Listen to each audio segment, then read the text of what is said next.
A cartomante, Machado de Assis. Hamlet observa Horácio que há mais coisas no céu e na terra do que sonha a nossa filosofia.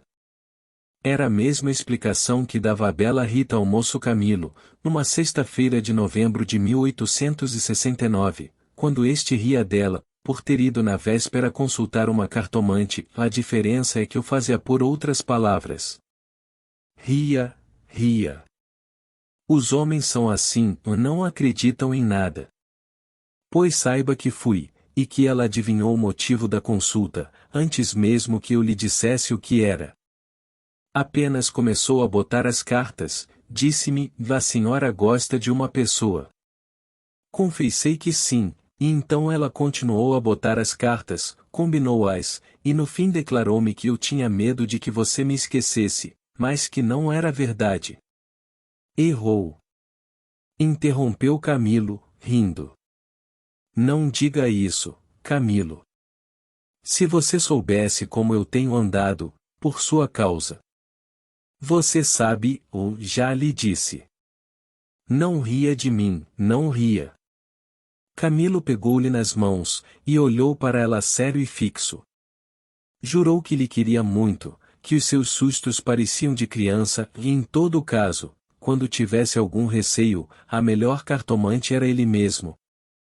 Depois, repreendeu-a, e disse-lhe que era imprudente andar por essas casas. Vilela podia sabê-lo, e depois? Qual saber? Tive muita cautela, ao entrar na casa. Onde é a casa? Aqui perto, na Rua da Guarda Velha, ou não passava ninguém nessa ocasião. Descansa, eu não sou maluca. Camilo riu outra vez. Tu crês deveras nessas coisas? Perguntou-lhe. Foi então que ela, sem saber que traduzia Hamlet em vulgar, disse-lhe que havia muita coisa misteriosa e verdadeira neste mundo. Se ele não acreditava, paciência, mas o certo é que a cartomante adivinhara tudo. Que mais? A prova é que ela agora estava tranquila e satisfeita. Cuido que ele ia falar, mas reprimiu-se. Não queria arrancar-lhe as ilusões. Também ele, em criança, e ainda depois, foi supersticioso, teve um arsenal inteiro de crendices, que a mãe lhe incutiu e que aos 20 anos desapareceram. No dia em que deixou cair toda essa vegetação parasita, e ficou só o tronco da religião, ele, como tivesse recebido da mãe ambos os ensinos, envolveu-os na mesma dúvida, e logo depois em uma só negação total. Camilo não acreditava em nada. Por quê? Não poderia dizê-lo, não possuía um só argumento, limitava-se a negar tudo. E digo mal, porque negar é ainda afirmar, e ele não formulava incredulidade, e diante do mistério, contentou-se em levantar os ombros, e foi andando. Separaram-se contentes, ele ainda mais que ela. Rita estava certa de ser amada por Camilo, não só o estava, mas via-a estremecer e arriscar-se por ele, correr às cartomantes, e, por mais que a repreendesse, não podia deixar de sentir-se lisonjeado. A casa do encontro era na antiga Rua dos Barbonos, onde morava uma comprovinciana de Rita. Esta desceu pela Rua das Mangueiras, na direção de Botafogo, onde residia. Camilo desceu pela da Guarda Velha, olhando de passaque para a casa da cartomante. Vilela, Camilo e Rita, 3 nomes, uma aventura e nenhuma explicação. Das origens. Vamos a ela. Os 2 primeiros eram amigos de infância. Vilela seguiu a carreira de magistrado. Camilo entrou no funcionalismo, contra a vontade do pai, que queria vê-lo médico, mas o pai morreu, e Camilo preferiu não ser nada, até que a mãe lhe arranjou um emprego público. No princípio de 1869, voltou Vilela da província, onde casara com uma dama formosa e tonta, abandonou a magistratura e veio abrir banca de advogado. Camilo arranjou-lhe casa para os lados de Botafogo, e foi a bordo recebê-lo. É o senhor? exclamou Rita, estendendo-lhe a mão. Não imagina como meu marido é seu amigo, falava sempre do senhor. Camilo e Vilela olharam-se com ternura. Eram amigos deveras. Depois, Camilo confessou de si para si que a mulher do Vilela não desmentia as cartas do marido. Realmente, era graciosa e viva nos gestos, olhos cálidos, boca fina e interrogativa. Era um pouco mais velha que ambos, contava 30 anos, Vilela 29 e Camilo 26. Entretanto, o porte grave de Vilela fazia-o parecer mais velho que a mulher, enquanto Camilo era um ingênuo na vida moral e prática. Faltava-lhe tanto a ação do tempo, como os óculos de cristal, que a natureza põe no berço de alguns para adiantar os anos. Nem experiência, nem intuição. Uniram-se os três. Convivência trouxe intimidade. Pouco depois morreu a mãe de Camilo, e nesse desastre, que o foi, os dois mostraram-se grandes amigos dele. Vilela cuidou do enterro, dos sufrágios e do inventário, Rita tratou especialmente do coração, e ninguém o faria melhor. Como daí chegaram ao amor, não o soube ele nunca. A verdade é que gostava de passar as horas ao lado dela, era sua enfermeira moral, quase uma irmã, mas principalmente era mulher e bonita. Odor de femina, eis o que ele aspirava nela, e em volta dela, para incorporá-lo em si próprio. Liam os mesmos livros, iam juntos a teatros e passeios. Camilo ensinou-lhe as damas e o xadrez e jogavam às noites, ela mal, ele, para lhe ser agradável, pouco menos mal. Até aí as coisas. Agora a ação da pessoa, os olhos teimosos de Rita, que procuravam muita vez os dele, que os consultavam antes de o fazer ao marido, as mãos frias, as atitudes insólitas. Um dia, fazendo ele anos, recebeu de Vilela uma rica bengala de presente de Rita apenas um cartão com um vulgar cumprimento a lápis, e foi então que ele pôde ler no próprio coração, não conseguia arrancar os olhos do bilhetinho. Palavras vulgares, mas a vulgaridade sublimes, ou, pelo menos, deleitosas. A velha caleça de praça, em que pela primeira vez passeaste com a mulher amada, fechadinhos ambos, vale o carro de Apolo.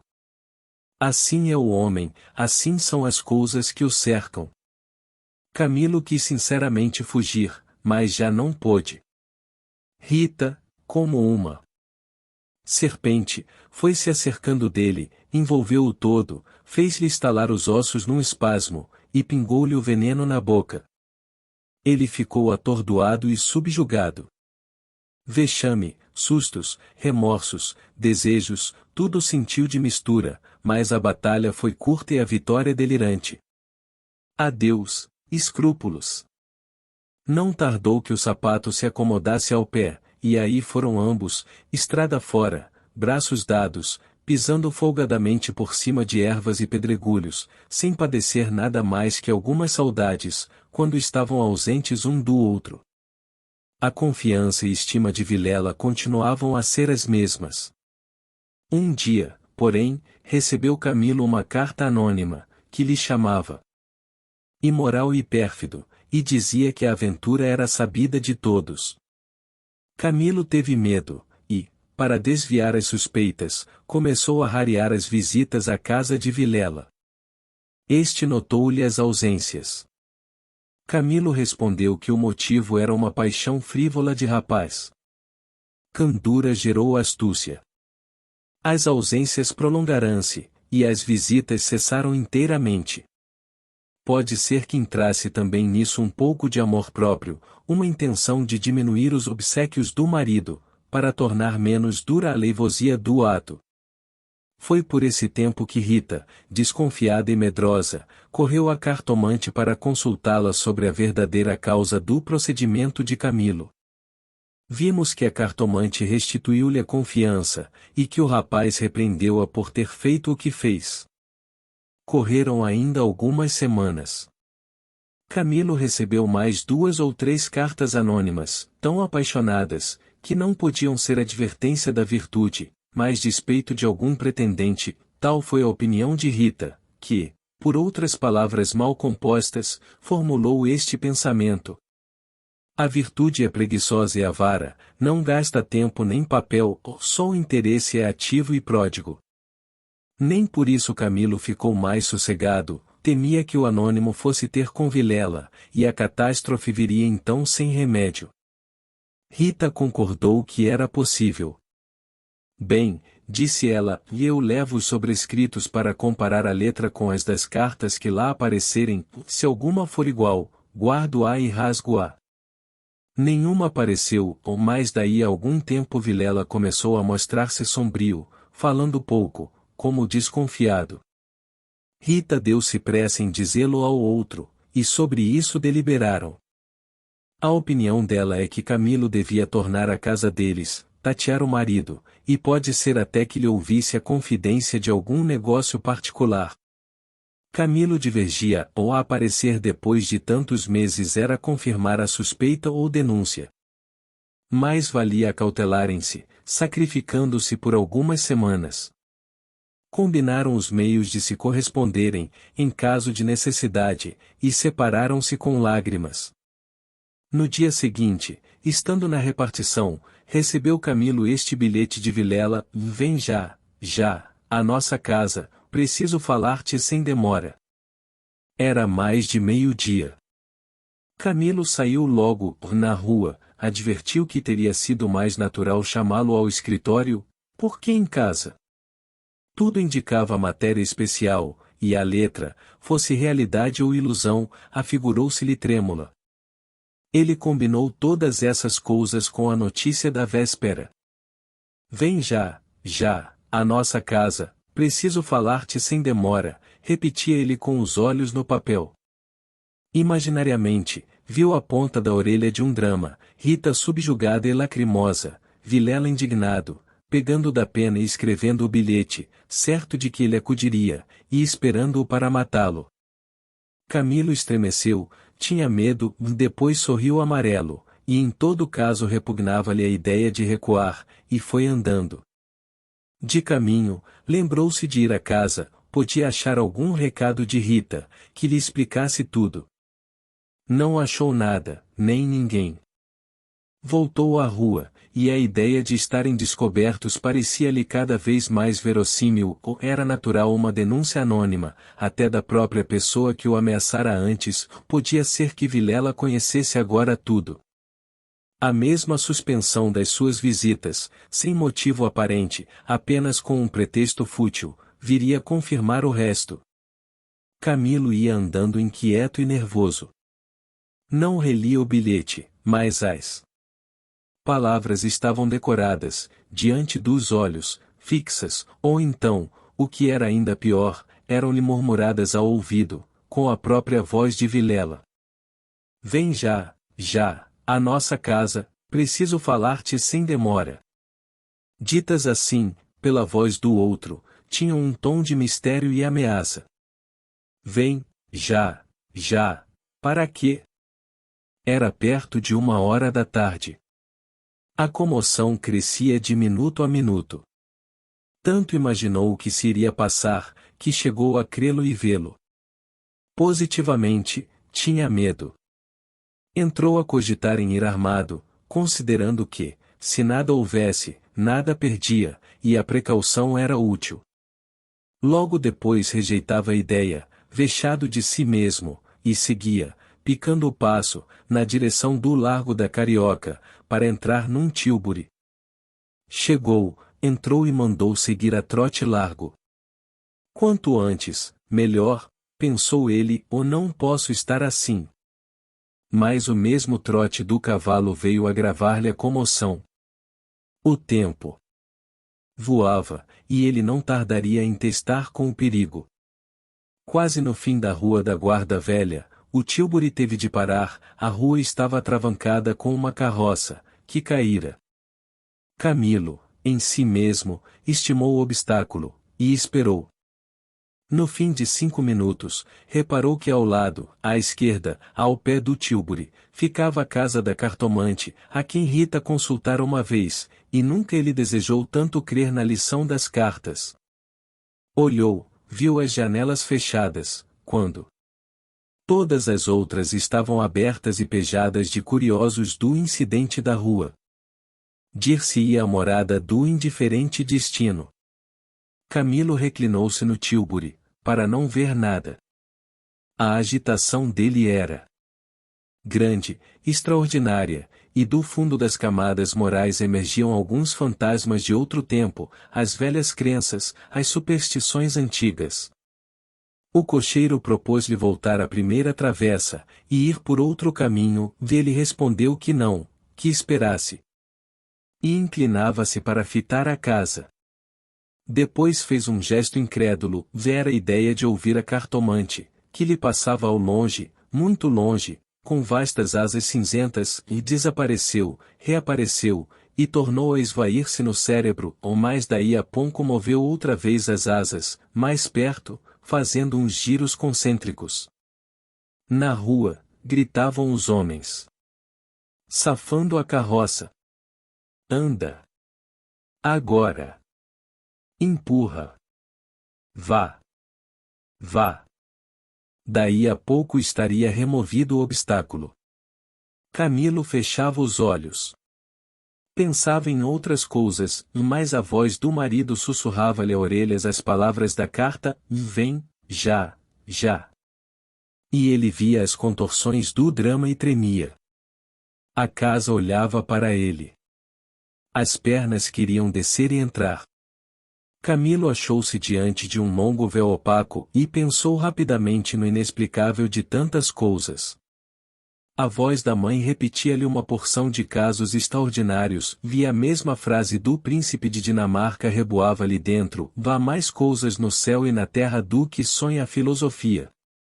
Que perdia ele, se deu por si na calçada, ao pé da porta, e disse ao cocheiro que esperasse, e rápido enfiou pelo corredor, e subiu a escada. A luz era pouca, os degraus comidos dos pés, o corrimão pegajoso, mas ele não viu nem sentiu nada. Trepou e bateu. Não aparecendo ninguém, teve ideia de descer, mas era tarde, a curiosidade fustigava-lhe o sangue, as fontes latejavam-lhe, ele tornou a bater uma, duas, três pancadas. Veio uma mulher, ou era cartomante. Camilo disse que ia consultá-la, ela fê-la entrar. Dali subiram ao sótão, por uma escada ainda pior que a primeira e mais escura. Em cima, havia uma salinha, mal alumiada por uma janela, que dava para o telhado dos fundos. Velhos trastes, paredes sombrias, um ar de pobreza, que antes aumentava do que destruía o prestígio. A cartomante fê-lo sentar diante da mesa, e sentou-se do lado oposto, com as costas para a janela, de maneira que a pouca luz de fora batia em cheio no rosto de Camilo. Abriu uma gaveta e tirou um baralho de cartas compridas e enxovalhadas. Enquanto as baralhava, rapidamente, olhava para ele, não de rosto, mas por baixo dos olhos. Era uma mulher de 40 anos, italiana, morena e magra, com grandes olhos sonsos e agudos. Voltou 3 cartas sobre a mesa, e disse-lhe: vejamos primeiro o que é que o traz aqui. O senhor tem um grande susto. Camilo, maravilhado, fez um gesto afirmativo. E quer saber, continuou ela, se lhe acontecerá alguma coisa ou não. A mim e a ela, explicou vivamente ele. A cartomante não sorriu, e disse-lhe só que esperasse. Rápido pegou outra vez das cartas e baralhou-as, com os longos dedos finos, de unhas descuradas, baralhou-as bem, transpôs os maços, 1, 2, 3 vezes, e depois começou a estendê-las. Camilo tinha os olhos nela curioso e ansioso. As cartas dizem-me. Camilo inclinou-se para beber uma a uma as palavras. Então ela declarou-lhe que não tivesse medo de nada. Nada aconteceria nem a um nem a outro, e ele, o terceiro, ignorava tudo. Não obstante, era indispensável muita cautela, ferviam invejas e despeitos. Falou-lhe do amor que os ligava, da beleza de Rita. Camilo estava deslumbrado. A cartomante acabou, recolheu as cartas e fechou-as na gaveta. A senhora restituiu-me a paz ao espírito, disse ele estendendo a mão por cima da mesa e apertando-a da cartomante. Esta levantou-se, rindo. Vá, disse ela, ou vá, ragazzo inamorato. E de pé, com o dedo indicador, tocou-lhe na testa. Camilo estremeceu, como se fosse a mão da própria Sibila, e levantou-se também. A cartomante foi à cômoda, sobre a qual estava um prato com passas, tirou um cacho destas, começou a despencá-las e comê-las, mostrando 2 fileiras de dentes que desmentiam as unhas. Nessa mesma ação comum, a mulher tinha um ar particular. Camilo, ansioso por sair, não sabia como pagasse, e ignorava o preço. Passas custam dinheiro, disse ele afinal, tirando a carteira. Quantas quer mandar buscar? Pergunte ao seu coração, respondeu ela. Camilo tirou uma nota de 10.000 réis, e deu-lhe. Os olhos da cartomante fuzilaram. O preço usual era 2.000 réis. Vejo bem que o senhor gosta muito dela. E faz bem, ela gosta muito do senhor. Vá, vá, tranquilo. Olha a escada, é escura, ponha o chapéu. A cartomante tinha já guardado a nota na algibeira, e descia com ele. Falando, com um leve sotaque.